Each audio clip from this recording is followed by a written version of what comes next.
My name is Helena and I'm 24 years old. I'm here today as a detransitioner with grave concerns about the so-called gender-affirming model of responding to minors and young adults who believe they are transgender. As a young girl, I had no discomfort with being female.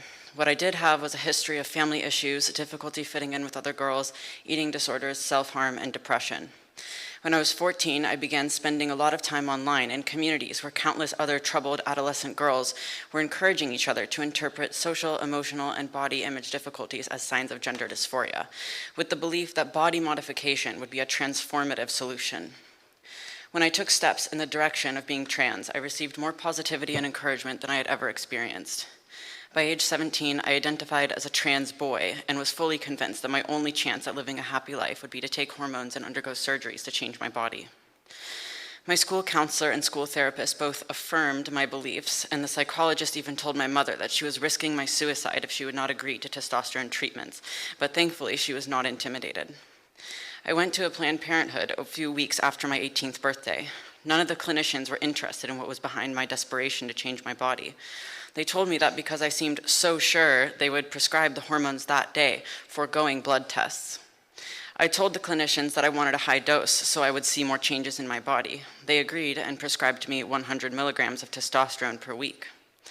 The mental health effects of testosterone were profound. I began experiencing uncontrollable episodes of rage and paranoia where I was a danger to myself and others.